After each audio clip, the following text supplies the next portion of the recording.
Bendiciones y saludos cordiales desde la Iglesia Central Espíritu de Vida. Sean todos bienvenidos. Es un gran honor poder llegar a todos ustedes en este día. La palabra del Señor nos dice en Isaías 41:10: no temas, porque yo estoy contigo. No desmayes, porque yo soy tu Dios que te esfuerzo. Siempre te ayudaré, siempre te sustentaré con la diestra de mi justicia. Debemos mantener esa confianza en Dios de que Él está con nosotros en medio de las pruebas. El mensaje de hoy lleva como título: los sufrimientos de los justos. La palabra del Señor nos dice en Job capítulo 23, verso 10: mas Él conoce mi camino. Si me prueba, saldré como el oro. También en 1 Corintios 10:11, el apóstol Pablo nos dice: todas estas cosas les acontecieron como ejemplo y están escritas para amonestarnos a nosotros que vivimos en estos tiempos finales. También en el libro de Zacarías capítulo 13, verso 9 nos dice: a este tercio lo meteré en el fuego, lo fundiré como se funde la plata, lo probaré como se prueba el oro. Él invocará mi nombre y yo lo oiré. Yo diré: pueblo mío, y él dirá: Jehová es mi Dios. Es interesante que el libro de Job, el más antiguo de la Biblia, trata de los sufrimientos de los justos.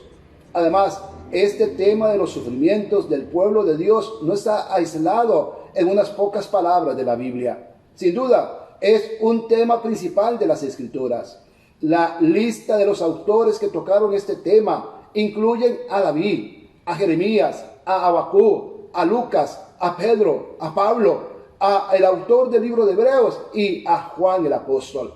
Desde el principio de la Biblia hasta la conclusión, vemos la predominancia de este tema difícil. Vemos, por ejemplo, en el libro final de la Biblia, cuando dice a los mártires que claman. En el libro de Apocalipsis capítulo 6, verso 10, que dice: clamaban a gran voz diciendo: ¿hasta cuándo, Señor santo y verdadero, vas a tardar en juzgar y vengar nuestra sangre de los que habitan sobre la tierra? Job no sufrió porque él había pecado. La Biblia nos dice que él era un hombre recto, apartado de lo malo y temeroso de Dios.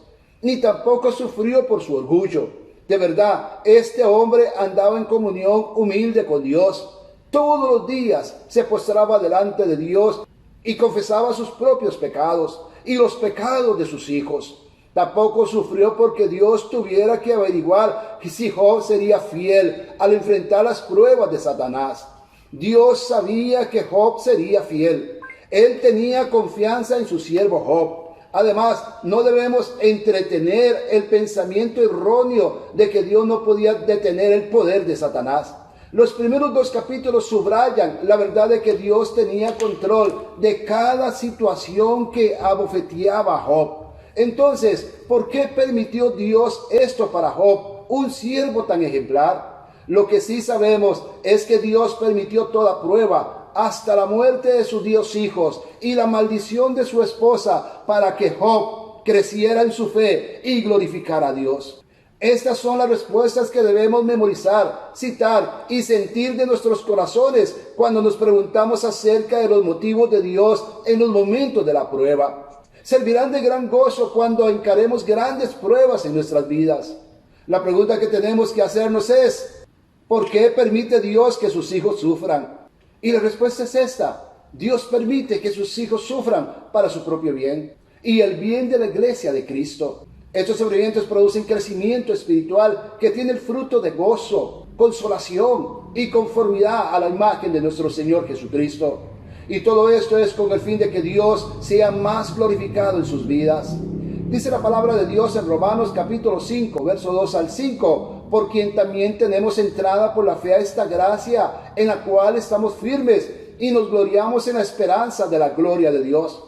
Y no solo esto, sino que también nos gloriamos de las tribulaciones, sabiendo que la tribulación produce paciencia, y la paciencia prueba, y la prueba esperanza, y la esperanza no nos defrauda, porque el amor de Dios ha sido derramado en nuestros corazones por el Espíritu Santo que nos fue dado. También nos dice en Romanos capítulo 8, versículo 28 al 29, sabemos además que a los que aman a Dios, todas las cosas los ayudan a bien. Esto es, a los que conforme a su propósito son llamados. A los que antes conoció, también los predestinó para que fueran hechos conforme a la imagen de su Hijo, para que Él sea el primogénito entre muchos hermanos. También nos dice en 2 de Corintios capítulo 1, versículo 6, pero si somos atribulados, es para vuestra consolación y salvación. O si somos consolados, es para vuestra consolación y salvación, la cual se realiza en el sufrir las mismas aflicciones que nosotros también padecemos. Miremos algunos motivos que sufren los cristianos. El primer motivo de por qué los cristianos pasan por pruebas es la edificación de la iglesia. Hay dos verdades básicas que cada cristiano debe tener en mente al contestar cualquier pregunta acerca de por qué permite Dios que me acontezca esto en mi vida. Inmediatamente entendemos que Dios hace lo que hace para nuestro bien y el bien de los demás. Toquemos primero el bien del creyente en la aflicción personal antes de tocar cómo esta aflicción beneficia a los demás. Para el creyente no hay fines malos. Tal vez nos parezca una contradicción, pero la verdad bíblica es que todo mal tiene el fin de hacer del creyente algo más precioso y hermoso. Toda prueba es un regalo de Dios, tanto para mostrar cómo producir una espiritualidad genuina. Por este motivo, los apóstoles se regocijaban cuando fueron perseguidos por la causa de Cristo. Dice la palabra en Hechos 5:41. Ellos salieron de la presencia del concilio gozosos de haber sido tenidos por dignos de padecer afrenta por causa del nombre. Su persecución descartó el hecho de que pertenecían a Dios y eran seguidores del camino estrecho. Y por esa misma razón, cada cristiano verdadero debe preocuparse por su fe legítima. Él sabe que hay muchos que dicen ser cristianos, pero carecen de una vitalidad espiritual. La prueba refina y hace lucir la fe del creyente. En otras palabras, la prueba espiritual presupone la fe en el Salvador y una relación con Él. En el Salmo 119 trata de este tema. Como sabemos, este salmo eleva la importancia de la palabra de Dios en la vida del creyente. En medio de este salmo hay 3 versículos que dan iluminación sobre el tema de la aflicción. El salmista escribió en el Salmo 119, versículo 67, antes que fuera yo humillado, descarriado andaba, pero ahora guardo tu palabra. En el versículo 71 nos dice, bueno es haber sido humillado para aprender tus estatutos. En el verso 75 nos dice, conozco, Jehová, que tus juicios son justos y que conforme a tu fidelidad me afligiste. El verbo traducido humillado en los versículos 66 y 71 es la misma palabra hebrea, aná. Esta palabra se traduce como afligiste en el versículo 75. Podríamos traducir estos versículos de la siguiente manera. Miremos de nuevo el versículo 67 que dice, antes que fuera yo afligido, descarriado andaba, pero ahora guardo tu palabra. En el versículo 71, bueno me es haber sido angustiado para que aprenda tus estatutos. Versículo 75 de nuevo, conozco, Jehová, que tus juicios son justos y que conforme a tu fidelidad me afligiste. El salmista como resultado nos instruye en por lo menos 3 verdades. La primera verdad es esta: la aflicción es el medio de regresar a la oveja descarriada al redil y a una sumisión obediente a la palabra de Dios. Lo segundo que encontramos aquí, o la segunda verdad, es esta: vemos que un verdadero aprendizaje de los estatutos divinos se realiza por medio de la aflicción. Este aprendizaje es mucho más que una simple información adquirida. Más bien es la convicción que lo lleva a uno a practicar en su vida diaria los preceptos de Dios. La aflicción que nos hace aprender los estatutos de Dios es buena para nosotros. En opinión del salmista, es mejor una vida con tribulación, porque así conocemos la belleza de la Biblia. Finalmente, y en tercer lugar, cada prueba para el Hijo de Dios es la demostración del amor y la fidelidad de Dios. Debido a nuestra relación como hijos adoptados con Dios, sabemos que Él será fiel en instruirnos para que seamos más y más conforme a la imagen de Jesucristo. La aflicción en la vida del creyente enseña que Dios es su Padre. Destaca el hecho de que pertenecemos a Dios. Dice la Biblia en Hebreos 12, versículo 6, porque el Señor al que ama disciplina y azota a todo aquel que recibe por hijo. Por eso, cada prueba es para nuestro bien. No hay ninguna excepción a esta verdad. No hay nada que nos separe del amor de Dios, ni nuestro propio pecado. Esto incluye la prueba más difícil y frecuentemente la más dolorosa y larga de todas, la cual es la muerte. Hay dos pasajes muy conocidos que explican que la muerte del creyente es para su propio bien. Dice la palabra en el Salmo 23:4, aunque ande en valle de sombra de muerte, no temeré mal alguno, porque tú estarás conmigo. Tu vara y tu cayado me infundirán aliento. Pablo expresó la misma fe al exclamar en Filipenses capítulo 1, versículo 21, porque para mí el vivir es Cristo y el morir es ganancia. Lo que es cierto es que la muerte, la prueba final y todas las pruebas desde nuestro segundo nacimiento hasta la muerte tienen la meta de darnos lo que no tendríamos sin ellas, una relación más íntima con Cristo. Pero la pregunta es, ¿cómo sabemos que Dios estará con nosotros en las pruebas ordinarias y frecuentes de nuestras vidas? ¿No es posible que Él me suelte de la mano para que aprenda a caminar solo? La respuesta bíblica es Hebreos capítulo 13, versículo 5, que dice, no te desampararé ni te dejaré. Dios no nos abandonará jamás porque nos ha dado su promesa y Dios siempre cumple sus promesas. No obstante, la Biblia da mucho más certeza para la mente dudosa. Dios va desde lo más difícil hasta lo más fácil. Dios hace lo difícil, ¿no hará lo más fácil? En Romanos capítulo 8, versículo 31 al 32, Pablo nos da un ejemplo de esto. Pablo quiere destacar la verdad de que todas las cosas son para el bien del creyente. Dice la Biblia en Romanos capítulo 8, versículo 28. Sabemos además que a los que aman a Dios, todas las cosas los ayudan a bien. Esto es, a los que conforme a su propósito son llamados. Pero, ¿cómo podemos estar seguros? Prestemos bien la atención al desarrollo del argumento del apóstol Pablo.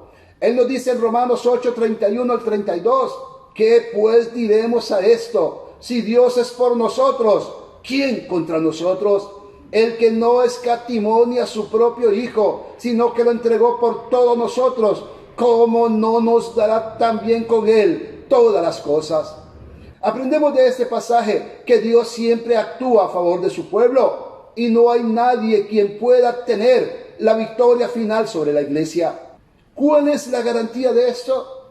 La encarnación y la cruz de nuestro Señor Jesucristo. Esa es la garantía. Son la garantía eficaz.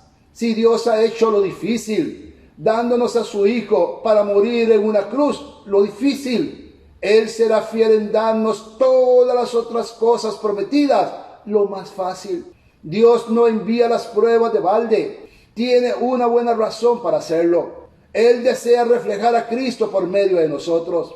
Si Cristo, el autor de nuestra salvación, tuvo que padecer y ser perfeccionado por medio de los sufrimientos, pruebas y tentaciones, como lo dice la palabra de Dios en Hebreos capítulo 5, versículo 8 y 9, y aunque era hijo, a través del sufrimiento aprendió lo que es la obediencia, y habiendo sido perfeccionado, vino a ser autor de eterna salvación para todos los que lo obedecen. Si Cristo pasó por pruebas para ser perfeccionado, ¿cuánto más nosotros necesitamos de las pruebas? Pablo escribió de este proceso en Romanos capítulo 5, versículo 3 al 5, que nos dice, y no solo esto, sino que también nos gloriamos en las tribulaciones, sabiendo que la tribulación produce paciencia, y la paciencia prueba, y la prueba esperanza, y la esperanza no nos defrauda, porque el amor de Dios ha sido derramado en nuestros corazones por el Espíritu Santo que nos fue dado. Ahora, lejos de ser algo que nos entristezca. La tribulación destaca dos cosas: que primero somos los hijos de Dios y que Dios está refinando a sus hijos. La madurez espiritual siempre entra por la puerta de la aflicción. La prueba es entonces un medio divino de la santificación, y dado que no hay personas no santificadas que entren en el cielo, podemos comprender por qué Pablo dijo a los recién convertidos en Hechos capítulo 14 versículo 22: es necesario que a través de muchas tribulaciones entremos en el reino de Dios. Pero Dios no considera solamente nuestro bien y madurez al hacernos pasar por las pruebas, aflicciones y dolor, sino también el bien de todo para su iglesia. Santiago escribió sobre esta verdad al recordarnos del ejemplo de otros hombres piadosos del pasado. Él dijo, Santiago capítulo 5, versículos 10 al 11, hermanos míos, tomad como ejemplo de aflicción y de paciencia a los profetas que hablaron en nombre del Señor. Nosotros tenemos por bienaventurados a los que sufren. Habéis oído de la paciencia de Job y habéis visto el fin que le dio el Señor, porque el Señor es muy misericordioso y compasivo. Estos versículos nos expresan solamente que Job aprendió que Dios es misericordioso, sino que también expresan además que Job y los profetas son ejemplos para nosotros. El autor del libro de Hebreos en el capítulo 11 sintió la necesidad de mostrarnos la fe en acción. La mayoría de los nombrados aquí sufrieron, pero hay unos mencionados sin nombre que a la luz del tema de la tribulación nos llaman la atención. Dice en el libro de Hebreos capítulo 11 versículo 36 al 38.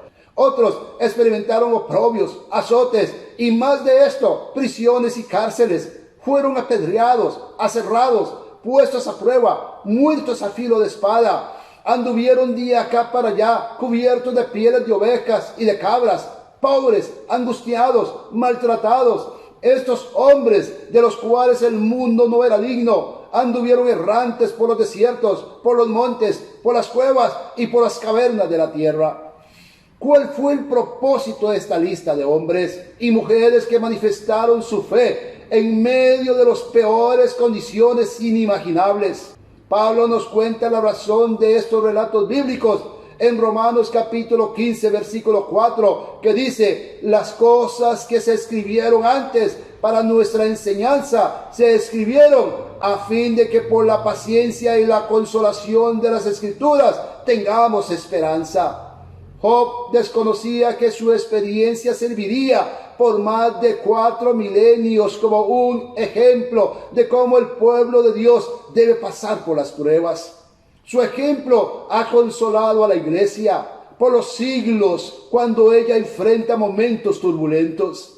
Así también, cada hijo de Dios que sufre por la causa de justicia es un ejemplo de que Dios usará para animar a sus demás hijos. La verdad es que nosotros no vivimos para nosotros mismos. Somos cartas abiertas para servir como ejemplo a los desalentados. El apóstol Pablo entendió esta verdad cuando en su segunda carta a los Corintios les escribió lo siguiente. En 2 Corintios 1, del 3 al 6, Pablo les dice: bendito sea el Dios y Padre de nuestro Señor Jesucristo, Padre de misericordias y Dios de toda consolación, el cual nos consuela en todas nuestras tribulaciones, para que podamos también nosotros consolar a los que están en cualquier tribulación, por medio de la consolación con la que nosotros somos consolados por Dios. Así como abundan en nosotros las aflicciones de Cristo, así abunda también por el mismo Cristo nuestra consolación. Pero si somos atribulados, es para vuestra consolación y salvación. Hay un segundo beneficio para los demás que sirve para explicar por qué Dios permite las pruebas y las tragedias en la vida de los creyentes. Ya hemos visto que la aflicción de la iglesia sirve para la madurez, la edificación y el ánimo de sí misma. Pero Dios también permite la aflicción tanto de los impíos como de su iglesia para demostrar los efectos del pecado, el costo de nuestra redención y la necesidad del arrepentimiento. En otras palabras, Dios promueve el evangelio por medio de los sufrimientos de su iglesia.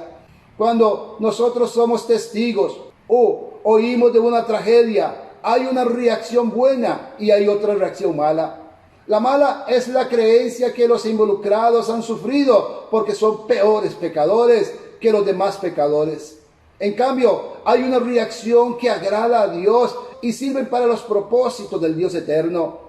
En Lucas capítulo 13, versículos 2 al 5, Cristo respondió a las noticias de dos tragedias en la incipiente historia de sus tiempos con esta advertencia y enseñanza. Él dijo en Lucas capítulo 13, versículos 2 al 5, respondiendo Jesús les dijo: ¿pensáis que estos galileos, porque padecieron tales cosas, eran más pecadores que los demás galileos? Os digo, no. Antes, si no os arrepentís, todos pereceréis igualmente. Aquellos 18 sobre los cuales cayó la torre en Siloé y los mató, ¿pensáis que eran más culpables que todos los hombres que habitan en Jerusalén? Os digo, no. Antes, si no os arrepentís, todos pereceréis igualmente. Me gustaría hacer dos observaciones útiles aquí. En primer lugar, todas las personas son pecadoras. Estas personas que sufrieron en los tiempos de Cristo no fueron inocentes. No estoy diciendo que no había un creyente entre ellos. Probablemente sí, pero hemos aprendido que todos padecen, tanto los que son justificados por la fe como los que rechazan el evangelio.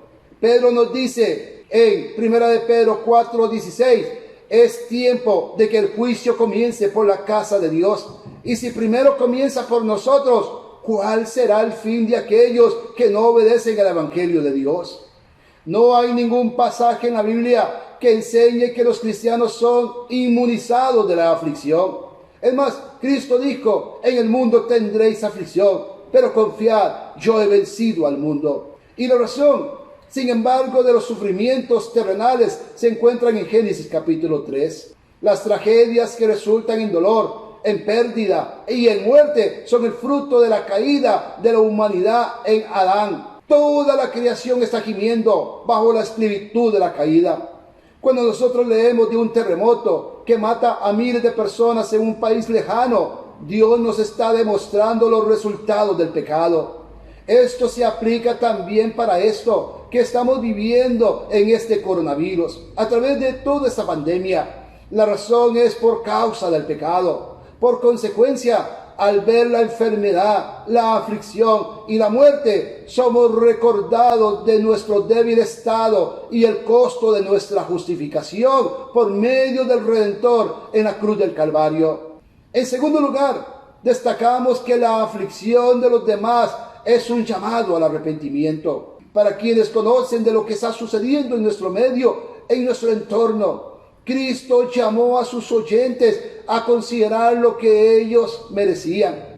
La tragedia de los demás es una misericordia para quienes lo vean. Dios, en su paciencia, llama a su pueblo y al mundo inconverso para arrepentirse de su pecado. Para ilustrar esto, voy a dar un ejemplo ficticio, pero bastante común. Cuando la iglesia ve a un hermano en la iglesia padecer de un cáncer, la iglesia tiene la responsabilidad de consolar, no de criticar al miembro enfermo. Sin embargo, estos sufrimientos son tanto para la santificación de nuestro hermano, cuyos pecados han sido perdonados, como para la instrucción y santificación de la iglesia en general. En primer lugar, la iglesia recibe un testimonio de las aflicciones de Cristo manifestados en el cuerpo del hermano con cáncer. Pablo habló de esto en Colosenses capítulo 1, versículo 24, cuando dijo: ahora me gozo en lo que padezco por vosotros y cumplo en mi carne lo que falta de las aflicciones de Cristo por su cuerpo, que es la iglesia. Cuando un miembro de la iglesia sufre, todo el cuerpo recibe una oportunidad para ver una exhibición parcial de los sufrimientos de Cristo por nosotros. Además, al ver el dolor del hermano, toda la iglesia puede ver la tristeza y pena de la desobediencia de Adán y Eva en Edén hace tantos miles de años, la cual resultó en nuestra naturaleza pecaminosa debida a nuestra unión con Adán. Finalmente, la iglesia y el mundo se enfrentan con una oportunidad para arrepentirse. Sabemos que eventualmente todos moriremos y después habrá un juicio. La enfermedad de nuestro hermano es un llamado a todos a prepararse para darle cuentas a Dios. Si la iglesia estuviera más sobria en su cosmovisión de los sufrimientos y las aflicciones, su conducta serviría como luz para que el mundo considerara las verdades eternas de la muerte, la existencia del Dios de la Biblia y el juicio. Sin embargo, tenemos la tendencia de vivir como los demás. Cuando somos confrontados con la muerte, lastimosamente nos portamos en muchas ocasiones como los amigos de Job, en el sentido de que no nos consideramos a nosotros mismos para reconciliarnos con Dios. Es cierto, no somos tan audaces para criticar a los que sufren, pero actuamos como si la dificultad tuviera una lección solamente para quien la está sufriendo. Pero relativamente pocos dentro de la iglesia considerarán sus caminos delante de Dios. Cristo nos dice en el relato de Lucas capítulo 13 que la aflicción es un tiempo para arrepentirse delante de Dios. La iglesia también necesita arrepentirse de sus malos caminos. Jehová dijo en 2 de Crónicas capítulo 7 versículo 14: si se humilla mi pueblo, sobre el cual mi nombre es invocado, y oran y buscan mi rostro, y se arrepienten de sus malos caminos, entonces yo iré desde los cielos, perdonaré sus pecados y sanaré su tierra. Hasta aquí hemos respondido a la pregunta: ¿por qué permite Dios que suframos? Hemos visto que Dios ordena la aflicción, tanto para el individuo como para los demás. Dios usa la crisis para aumentar la santificación y el crecimiento del creyente. La aflicción es para el bien del creyente, nunca para su mal. También hemos visto que la iglesia, el cuerpo de Cristo, recibe ciertos beneficios por medio de las pruebas de un miembro. La iglesia puede recibir aliento, ánimo y consuelo. Además, hemos visto que los sufrimientos son un medio divino para que nos arrepintamos de nuestra liviandad a fin de vivir como luz y sal en medio de la tierra. Ahora, el segundo motivo de nuestras pruebas es para la gloria de Dios. La segunda respuesta a nuestra pregunta, ¿por qué permite Dios que suframos?, es para la gloria de Dios. La gloria de Dios es la respuesta final y absoluta a toda pregunta que nos podamos imaginar. No hay absolutamente nada que no sea para la gloria de Dios. El gran predicador Jonathan Edwards fue un cristiano que consideraba estas palabras de la gloria de Dios como la meta divina de todos los decretos divinos. Él dijo que Dios podría ser glorificado de dos maneras. La primera es cuando su gloria se ve. Cuando nosotros vemos la creación y decimos que hay un Dios, el fin de Dios se realiza. Sin embargo, Edward continuó al decir que Dios es más glorificado cuando su gloria se ve y se disfruta.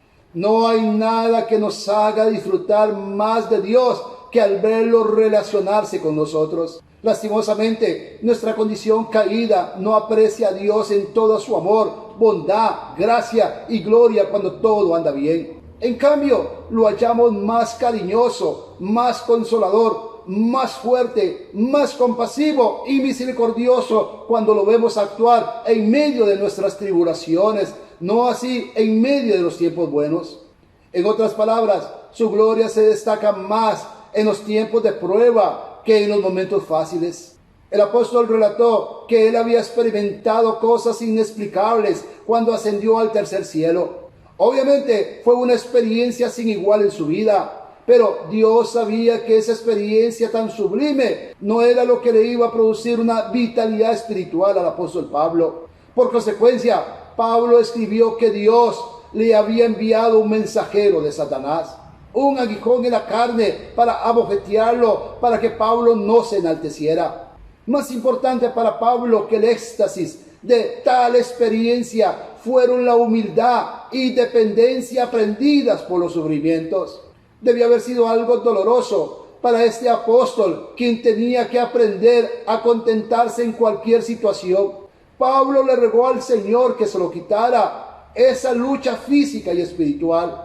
Sin embargo, Cristo no quiso remover esta dificultad de su vida y le respondió en 2 de Corintios 12:9 a el apóstol Pablo: bástate mi gracia, porque mi poder se perfecciona en la debilidad.